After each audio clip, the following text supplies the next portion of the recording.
전체적으로 보자면 대단히 미흡하다. 투자가 너무 적다. 저렇게 손 놓고 있어도 되나? 겁이 나죠. 예를 들어서 삼성전자가 돈이 없어서 GPU 팜을 못 샀다라고 하긴 어렵잖아요. 몇 조를 투자 못할 정도로 거지는 아니거든요. 그리고 현대자동차가 세계 자동차 업계에서 3등, 4등 이러고 있잖아요. 근데 자율주행을 보면 중국에 형편없이 밀리거든요. 그런 거를 봐도 야, 저러다 죽을 텐데? 그런 걱정이 되죠.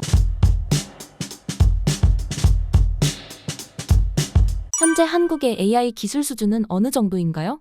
세계 6등에서 7등이라고 하는데 사실은 큰 의미가 없어요. 1, 2등하고 너무 차이가 나서 미국, 중국이 가령 100점, 85점, 지금 같으면 100점, 85점이 그 정도일 것 같은데 이러면 3등부터 8등, 9등까지가 35점 이러고 있으니까 그걸 등수라고 할 수 있나? 그런 거라고 할 수 있죠. 6등이라고 해도 하나도 기쁠 게 없는 알겠네 이 정도. 100점, 85점 옆에 내가 35점은 니는 36점이니까 내가 등수 하나 낮고 이런 얘기 해봐야 아무 의미가 없는 거죠. 글로벌 대기업들은 AI 시대를 어떻게 준비하고 있나요? 열심히 하는 것들도 있어요. 예를 들어서 LG그룹 같은 경우는 자체 AI 파운데이션 모델 개발을 해서 내부적으로 아주 열심히 쓰고 있는 걸로 알아요. 성과들도 여러 개 있는 걸로 알고 있고요. 그리고 포스코 같은 경우가 스마트 용광로를 프로젝트를 해가지고 세계 등대 공장을 뽑히기도 하고, 그러니까 몇 년 전 얘기이긴 한데 AI를 적용을 해서 1g의 원료도 추가 투입하지 않고 하루에 240톤의 쇠를 더 생산했어요. 그리고 지금 그거 계속 업그레이드하고 있거든요. 현대 조선 쪽에서 팔란티어하고 계약해서 지금 AI 프로젝트 진행하고 있는 걸로 알고 있고요. 그렇게 몇 군데가 있긴 한데 전체적으로 보자면 대단히 미흡하다. 투자가 너무 적다. 저렇게 손 놓고 있어도 되나? 겁이 나죠. 예를 들어서 삼성전자가 돈이 없어서 GPU 팜을 못 샀다라고 하긴 어렵잖아요. 그게 몇 조를 투자 못할 정도로 거지는 아니거든요. 그리고 현대자동차가 지금 세계 자동차 업계에서 3등, 4등 이러고 있잖아요. 근데 자율주행을 보면 중국에 형편없이 밀리거든요. 그런 거를 봐도 야, 저러다 죽을 텐데? 그런 걱정이 되죠. 지금 중국 차들은 집 근처 가면 놓고 그냥 집으로 들어간단 말이에요. 지가로 주차하니까. 근데 그게 보편화됐을 때 지가로 주차하지 못하는 차를 누가 살까요? 그건 살 수가 없거든요. 모든 차가 다 집 근처에서 놓고 가는데 나는 가서 앞뒤로 빼다가 긁고 옆에 차에 기스내고 나 다시 못하겠다. 이렇게 되는 거예요. 그러니까 치명적인 거라고 할 수 있죠. 현대기아와 같이 세계 3, 4등을 노리는 회사가 혹은 2등을 바라보는 회사가 자율주행 기술이 중국에 형편없이 밀린다. 저는 이게 도저히 동의가 안 되는 현실 같습니다. 왜 저러지? 바본가? 이런 생각이 들 정도죠. 왜냐하면 보이잖아요, 앞이. 너 이제 못 팔 텐데? 뻔히 보인단 말이에요. 전체적으로 그래서 국내 기업들은 IT 업계를 포함해서 전부 다 너무 늦다. 큰일 났다. 예를 들어서 현대기아 가전도 마찬가지예요. 삼성, LG가 최고급품에서 우리가 앞서지 않냐라고 하고 있지만 정말 이런 질문을 할 수밖에 없어요. 왜냐하면 가전 최고급품은 삼성, LG가 1등이잖아 라고 하지만 로봇 청소기 너네 거 한국에서도 안 사. 그렇잖아요. 한국에서도 삼성, LG 로봇 청소기 아무도 안 사요. 중국 거 사지. 그런데 중국 게 더 비싸요. 왜냐하면 AI가 중국에 훨씬 뛰어나니까. 근데 그게 청소기만 붙겠어요? 그럴 리가 없잖아. 근데 AI는 중국에 훨씬 앞서잖아. 그 얘기는 삼성, LG 너네 며칠 안 남았어 이런 얘기예요. 그러면 그냥 내가 목숨 위험하구나 하고 붙어야 되는 거예요. 조선도 마찬가지예요. 조선 지금 중국보다 한국이 훨씬 뛰어나다. 가스 운반선 같은 고급 선박들은 다 우리 거 쓴다. 근데요, 배는 AI 안 붙을 것 같아요. 배에도 자율주행이 있어요. 그러니까 항구에 들어오잖아요. 그 항구에 붙이는 거, 항구에서 빠지는 거 할 때 배가 너무 크면 이게 굉장히 어려운 일이 돼요. 그래서 왜 작은 배들이 와가지고 이렇게 끌고 밀고 그러면서 가잖아요. 그거 AI가 못할까요? AI가 해서 그 시간을 절반으로만 줄여도 연료는 얼마나 줄겠어요. 그리고 바다의 풍향에 따라, 풍속에 따라, 파고의 높이에 따라 엔진에 기름 얼마나 넣어야 되는지가 지금까지는 그냥 선장의 경험을 했잖아요. 근데 여기는 패턴이 없을까요? 패턴이 있죠. 그럼 AI가 훨씬 잘하겠지. 그래서 만약에 중국에서 만든 배가 기름값을 15% 아껴줘. 기름값이 얼마나 많이 들어요. 축구장 5개 크기인데 배가 그걸 365일 돌린단 말이죠. 왜냐하면 얘는 바다에 떠 있어야지 돈 벌거든요. 항구에 서 있으면 돈을 어마어마하게 까먹으니까 1년 내내 돌려야 되거든. 정비할 때 빼고 하역할 때 빼고. 그러면 기름값을 얼마나 많이 쓰겠어요. 근데 중국 배는 AI가 붙어가지고 기름값을 15% 아껴줘. 그러면 배값을 10% 더 받아도 중국 가요. 며칠 안 남았습니다. 그러니까 한국의 기업들이 저는 전부 다 생명의 위협을 느껴야 된다라고 생각해요. 왜냐하면 AI가 다 붙는데 그 AI는 중국계 훨씬 뛰어나니까. 그래서 정말 위험한 순간이 지금이다. 며칠 안 남았다. 저는 길게 봐줘도 남은 시간이 3년쯤 아닐까라고 생각해요. 한국이 미국과 중국을 따라잡을 수 있는 AI 기술 분야와 방법이 있나요? 아까 제가 3년 남았다고 그랬잖아요. 그 3년을 죽으림을 당하면 잡을 수 있다고 봐요. 한국의 과학자들이 아주 똑똑합니다. 유능해요. 그냥 자원을 배분받지 못했을 뿐이에요. 예를 하나 들어드리면 네이버에서 그 AI 칩 개발하는 이동수 이사라는 분이 있어요. 이동수 이사가 인텔하고 AI 칩, GPU 개발 같이 하고 있거든요. 그러니까 소프트웨어 운용면에서 네이버가 맡고 하드웨어 GPU 칩 개발을 인텔이 맡고 하는 식으로 협업을 해요. 협업을 하는데 그 인텔이 다 제안을 했어요. 한국의 대학들하고 같이 협업을 하자. 그 인텔이 좋다 그랬어요. 그래서 10개 대학에 GPU를 나눠줬어요. 고급 GPU를 막 나눠줬더니 2달 지나서부터 탁월한 논문들이 막 쏟아져 나오기 시작하더라는 거예요. 그래서 이 이사가 그걸 보면서 너무 서글펐대요. 이렇게 뛰어난 석박사들이 GPU가 없어서 논문을 못 쓰고 있었다니 이게 말이 되나? 대한민국이 거지냐? 세계 10대 경제 강국이잖아. 근데 지금 대한민국이 무슨 일을 하고 있냐면 그 뛰어난 석박사들한테 GPU를 안 사줘가지고 논문을 못 쓰게 만드는. 그게 2023년께부터인가 논문 수가 이렇게 줄어들어요. 왜냐하면 그 전까지는 연구소 수준에서 뭔가를 써볼 수 있었는데 이제는 GPU가 없으면 못 쓰게 되는 거예요. 이게 AI가 이렇게 발전하니까. 그래서 2023년인가부터 한국의 고급 술지의 논문 게재하는 숫자가 이렇게 떨어집니다. 그러니까 저는 한국 정부가 얼마나 나쁜 짓을 했나. 도대체 세계 10위의 경제 강국이 돈이 없어서 석박사들 GPU를 안 사준다가 말이 되냐. 정말 밥을 팔아서 죽 사먹을 사람들이에요. 너무 한심한 거예요. 그러니까 지금 다행스럽게도 뭐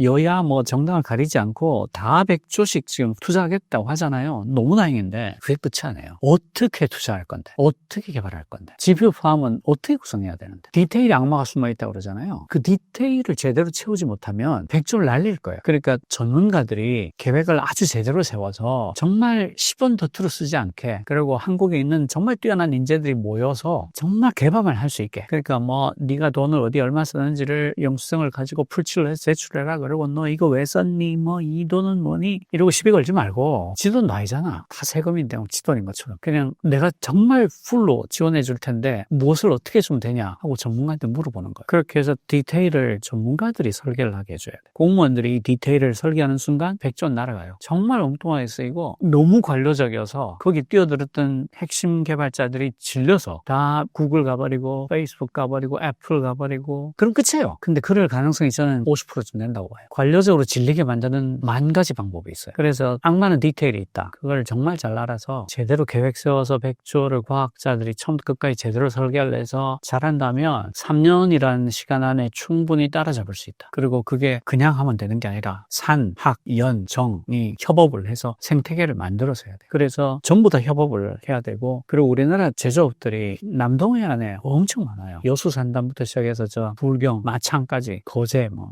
이쪽이 AI랑 결합을 할 수 있도록 생태계적으로 같이 가져야 돼요. 그러니까 석유화학이 지금 중국의 덤핑에 밀려서 망하기 직전이다. 뭐 조선도 죽을 뻔했고 제조업들이 전부 다 위험하거든요. 왜냐면 중국이랑 제조업에서 딱 붙잖아요. 근데 저기 멋진 싸잖아. 젊고 우린 전부 다 창업자들이 늙었고 공장에서 제일 젊은 사람이 50대 초반인데 뭐 주전자에 물 넣고 다니고 막 그 밑엔 전부 외국인 노동자고 그러니까 굉장히 어려워요. 여기가 AI 플러스 X가 돼서 스마트 공장이 되고 깨끗해지고 주변 생태계 대학들하고 결합을 하고 그런 식으로 생태계적인 관점에서 접근을 해주지 않으면 어려워요. 이건 생태계를 살리는 일이다. 산업만 가지고도 안 되고 학교만 가지고도 안 되고 연구만 가지고도 안 되고 지역만 가지고도 안 되고 지역과 산업과 대학과 연구소가 같이 결합해서 생태계를 이루면서 나가줘야 되고 여기에 정부가 똘똘하게 전문가들의 의견을 최대한 받아가면서 제대로 지원을 해야 된다. 전략을 세워서. 그러면 3년 안에 한국이 경쟁력을 완전히 복구할 수 있을 뿐 아니라 잠재 성장력 자체를 올릴 수 있을 거다라고 생각해요. 의장님께서는 어떤 AI 서비스들을 이용하시며 어떻게 사용하시나요? 저는 주로 글을 쓰고 강의를 하는 사람이니까 뭐 이미지를 크게 하거나 동영상을 크게 할 일이 없어요. 제 나이에 그거 해봐야 안 되고. 그래서 제가 이제 쓰는 거는 챗GPT, 제미나이, 구글의 제미나이, 그다음에 앤thropic의 클로드 세 개를 주로 써요. 셋 다 유료로 쓰는데 얼마 전까지만 해도 클로드가 제일 낫어요. 그런데 챗GPT가 O1이라는 추론 모델을 내놓고 웹 검색을 갖다 붙이고 그러면서 클로드도 훨씬 나아진 거예요. 클로드는 웹 검색을 하지 못한다는 게 굉장한 단점이었어요. 그리고 제미나이가 엄청나게 따라왔어요. 그 클로드가 제일 낫다가 챗GPT의 최신 버전이 1등을 먹고 있다가 최근에는 구글 제미나이가 서서히 저력을 드러내는 느낌이에요. 아, 얘가 제일 낫나? 뭐 그런 느낌. 그리고 클로드는 B2B로 많이 무게중심을 두는 느낌이 있어요. 그러니까 기업용에 훨씬 더 무게중심을 실어요. 그러니까 그건 바로 동의되니까 그래서 개인들을 조금 홀대를 하는데 이런 느낌이 약간 있어요. 그렇지만 무시할 수 없는 애죠. 여전히 성능이 뛰어나요. 요즘 그래서 제미나이, 챗GPT, 클로드 순으로 쓰는 것 같아요. 그 외에 이제 그 유튜브 동영상 요약해주는 릴리.ai나 아니면 그 퍼플렉시티 그 둘을 아주 가끔 보조로 쓰고요. 챗GPT하고 제미나이가 검색이 베이스 기능으로 들어오면서 퍼플렉시티가 되게 애매해진 느낌이 있어요. 그래서 저는 퍼플렉시티가 계속 살아남을 수 있을까에 대해서 약간 그런 우려가 있어요. 한국의 AI 기술력으로 왜 딥시크를 개발하지 못했나요? 그 사람들이 딥시크라는 회사에 대해서 오해가 좀 있는데요. 항저우에 있는 되게 조그만한 회사로 생각해요. 근데 그 회사가 GPU가 5만 장 있어요. 한국에 그 정도급의 GPU 다 긁어 모아도 2만 장 안 됩니다. 대한민국에서 보유한 모든 GPU의 2배 이상을 갖고 있어요. 딥시크라는 회사 하나가. 그리고 거기가 R1이라는 추론 모델을 만든 걸로만 알고 있는데 사실은 그 뒤에 V3라는 거대한 모델이 있어요. 걔가 챗GPT보다 훨씬 사이즈가 커요. 매개 변수가 거의 1조개 정도 되는 굉장히 큰 7,500억 개인가? 1조개 넘나 하여튼 굉장히 큰 모델이에요. 그런 걸 갖고 있고 그 베이스로 그걸 기반으로 해서 R1을 만든 거예요. 그러니까 일단 GPU가 5만 장이기 때문에 그걸로 끝이에요. 한국은 많이 갖고 있는 애들이 뭐 몇천 장 수준인데 네이버조차도 최근에 10,000장 넘은 걸로 제가 알고 있는데 정확한 숫자는 아닙니다. 다 긁어보면 10,000장 정도 되려나. 하여튼 그러니까 딥시크하고 한국은 뭐가 차이나요? 그러면 도구가 달라요. 연장이 없어요. 한국은. 왜 그런가 하면 현대 AI의 3대 특징 있는데 그중에 가장 큰 특징이 규모의 법칙이에요. 로우 스케일이라는 건데 컴퓨팅 파워를 많이 집어넣으면 많이 집어넣을수록 학습 데이터를 많이 넣으면 많이 넣을수록 모델의 크기를 크게 잡으면 크게 잡을수록 일관되게 성능이 좋아져요. 이렇게 올라가요. 그러니까 지금 막 거대 AI 회사들이 계속해서 투자를 하고 계속 GPU를 사들인 이유가 규모의 법칙 때문이에요. 컴퓨팅 파워를 많이 집어넣으면 많이 집어넣을수록 학습 데이터를 많이 때려 넣으면 많이 때려 넣을수록 매개 변수를 크게 잡으면 크게 잡을수록 일관되게 성능이 좋아지니까 그래서 그렇게 GPU를 산 전쟁이 벌어지고 엔비디아가 돈을 그렇게 버는 거예요. 지금 주문해도 1년 뒤에 받잖아요. 그 이유가 규모의 법칙 때문에. 그러니까 한국은 일본에서 탈락이잖아요. 컴퓨팅 파워를 많이 집어넣으면 많이 집어넣을 수 있어. 탈락. 저리 가. 너 몇 장 갖고 왔다고? 저쪽에서 건물 돌아가면 거기 줄 있으니까 거기 서 있어. 시간 되면 부를게. 안 부르는 거죠. 건물을 한 9개를 돌아서 쭉 돌아가면 저쪽 구석에 서 있으니까 일단 경쟁에 낄 수 없어요. 딥시크 하나가 5만 장을 갖고 있는데 연장이 없잖아요. 탈락이에요. 그래서 안 되는 거예요. 딥시크처럼 오픈소스를 공개하는 전략을 한국에서도 시도할 수 있나요? 우리도 그렇게 해야 됩니다. 그게 후발주자들이 오픈소스를 할 때 혜택이 많아요. 오픈소스는 어떤 점에서 좋은가? 오픈소스가 좋은 점이 아주 여러 개가 있는데요. 그 흔히 생각하는 오해가 코드를 다 오픈하면 해킹하지 않을까? 보안에 취약하지 않을까? 이런 오해를 해요. 그런데 보세요. 어떤 소프트웨어를 하나는 어떤 회사가 만들었고 하나는 오픈소스예요. 이 소프트웨어는 그 회사의 개발자 50명이 들여다보죠. 50명이 열심히 보안에 관한 대책을 세울 거예요. 이거는 오픈 모델이니까 10,000명이 보고 있어요. 그러면 누가 보안 취약점을 먼저 발견할까요? 10,000명 쪽이죠. 50명이 아무리 본들. 근데 10,000명이 온갖 짓을 할 거 아니에요. 회사가 아니니까 온갖 기괴한 일을 할 거란 말이에요. 여기 회사에서는 50명이 하니까 비즈니스 라이크한 일이 아니면 못해요. 바빠서. 다음 버전도 만들어야 되고 또 고객사에서 뭐 지원해달라면 가서 지원도 해야 되고. 근데 여기는 오픈소스니까 희한한 일들을 막 해요. 보안 취약점이 얘보다 얘가 훨씬 먼저 발견해야 돼요. 그리고 막 고쳐요. 그래서 클로즈드 소스랑 오픈소스가 붙으면 항상 오픈소스가 이겨요. 보안 취약점 발견이 10,000배 빠를 거예요, 이거. 그리고 사람들이 쓰보다가 불편한 게 있을 거 아니에요. 그럼 불편한 걸 고쳐요. 그리고 이걸 내가 이렇게 고쳤는데 이런 점에서 되게 쓰기 좋더라. 이거 고쳐주라 하고 올려요. 그러면 이제 이 오픈소스 주인들이 있을 거 아니에요. 보고 맞네, 이게 낫네 하고 붙여요. 그게 10,000군데서 온다고 생각해봐요. 이건 지가 써보고 그 필요가 있어서 붙인 거잖아요. 그게 10,000군데서 오잖아. 그러니까 얘가 훨씬 더 쓸모가 있는 거예요. 얘보다. 그리고 더 좋은 점은 뒤에서 따라가잖아요. 뒤에서 따라가니까 나 혼자 따라가는 것보다 10,000명이 같이 따라가는 게 훨씬 낫죠. 오픈 AI가 가령 세계 최고의 개발자 300명이 붙어있다. 내가 지금 따라가야 된다. 그럼 대한민국의 최고의 AI 과학자들을 모았어. 연합군을 만들어서 대한민국이 같이 쓸 수 있는 파운데이션 모델을 만들어보자. 그래서 1년 만에 돌렸어. 정부에서 GPU를 막 30,000장을 공짜로 써라. 세금으로 지원해줄게. 붙어서 만들었어. 그걸 오픈소스 내놓는 거예요. 근데 그냥 내놓는 게 아니고 자기 나라 AI를 못 가진 나라들 있잖아요. 동남아, 중동 이런 쪽. 거기가 왜 한국하고 손잡으면 좋은가 하면 미국, 중국은 두려워요. 의심스럽잖아. 그 중국이 무슨 짓을 할지 모르겠잖아. 이걸 가지고 정신을 차려보니까 우리나라 산업을 중국 AI가 다 먹었네. 정신을 차려보니까 미국 AI가 다 먹었네. 결국 마이크로소프트 돈 벌어준 일만 해? 구글이 다 먹었잖아. 이런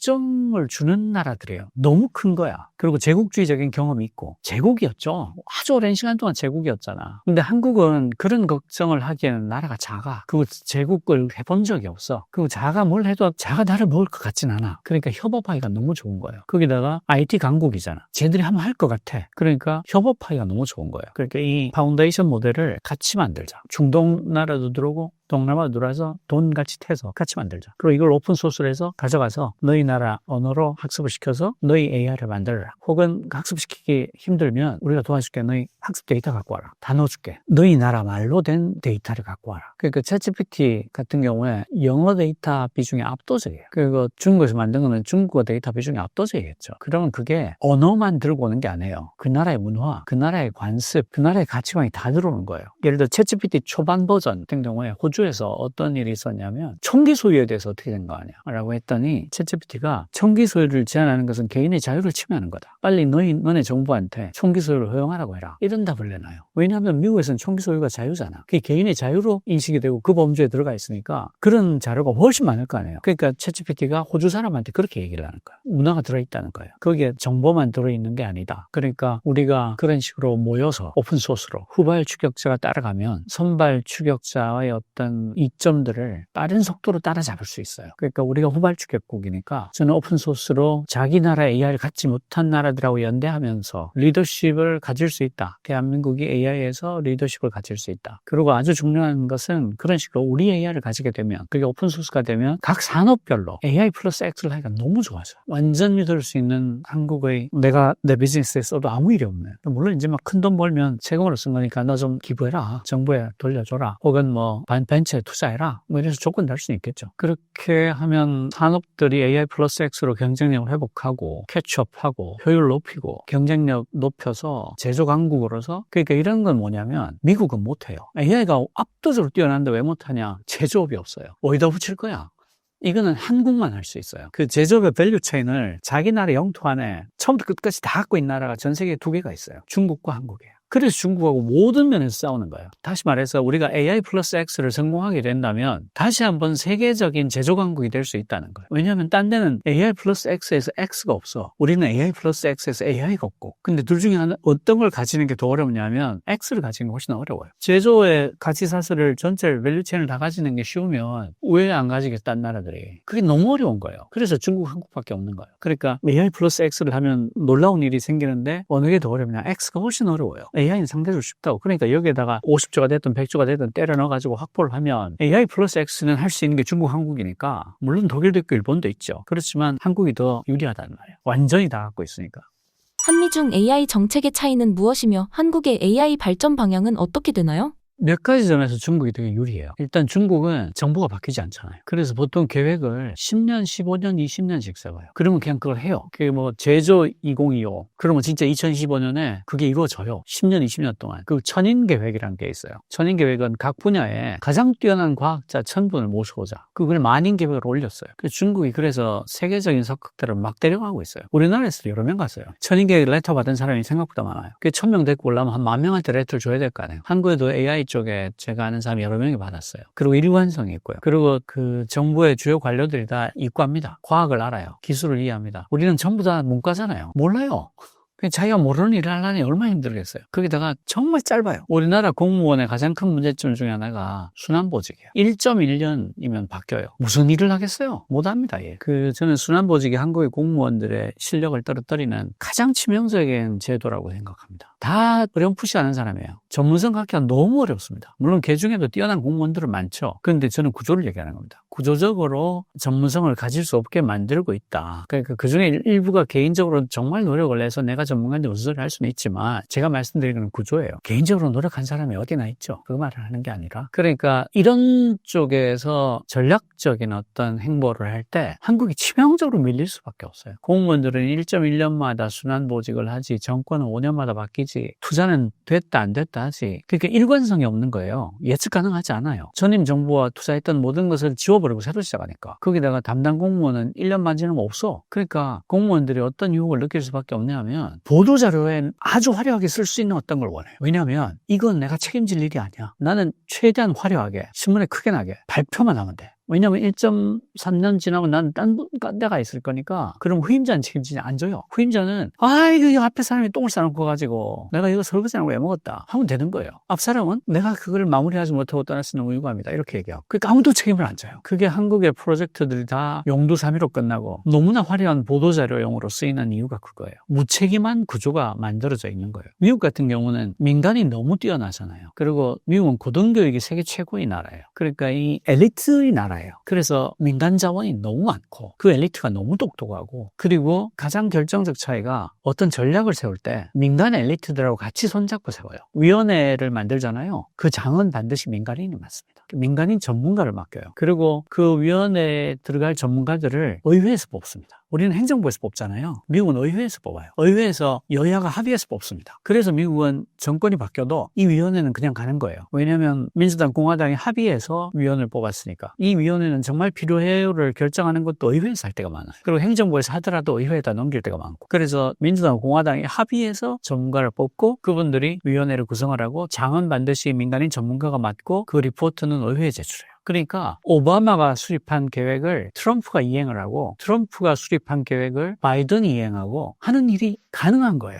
그러니까 중국이든 미국이든 정책의 일관성, 전략의 깊이가 담보가 될 수 있는 겁니다. 근데 한국은 자원도 적죠. 출발도 늦었죠. GPU도 없죠. 근데 담당 공무원은 1년 3개월이면 다 바뀌고 계속 바뀌고 정권은 5년 혹은 느닷없이 3년 R&D 예산은 갑자기 13% 줄이고 그리고 전 정부에서 했던 프로젝트니까 미안한데 빨리 끝내자 이러고 3년 계약을 하고 시작한 프로젝트인데 1년 반 만에 끝내버리고 그러니까 예측할 수도 없고 일관성도 없고 미래 비전도 없고 전략도 없어요. 그러니까 이까지 온 게 너무 신기한 거야. 어떻게 안 망했지? 그럴 수준인 거예요. 그러니까 다음 정부에서 정말 해야 될 일이 있다면 전략이 예측 가능해야 된다. 일관성이 있어야 된다. 기인업을 갖고 해야 된다. 반드시 전문적인 일은 전문가가 결정하게 해야 된다.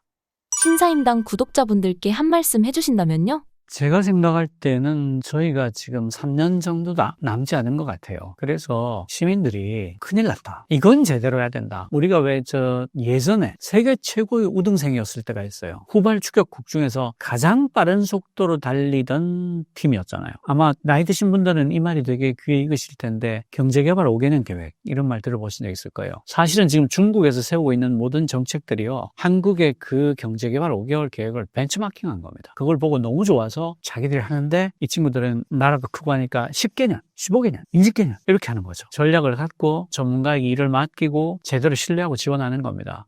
우리가 그렇게 하지 않으면 정말 위험하다. 시민들이 깨어있어서 감시하고 제대로 쓰라고 하고 전략을 가지라고 하고 전문가들이 하라고 하고 관료들이 무책임하게 하는 모든 것을 못하게 하고 그렇게 하지 않으면 한국 산업은 3년 안에 중국에 다 먹힐 겁니다. AI가 모든 산업에 결합할 거거든요. 그래서 가자는 로봇 청소기를 못 만들어서 망하고 자동차는 자율주행을 중국에 못 따라잡아서 망하고 조선은 AI 선박을 못 만들어서 망하고 다 망할 거예요. 3년밖에 안 남았습니다. 제대로 해서 과거의 영광을 되찾고 세계 최고의 제조 강국으로 다시 태어납시다.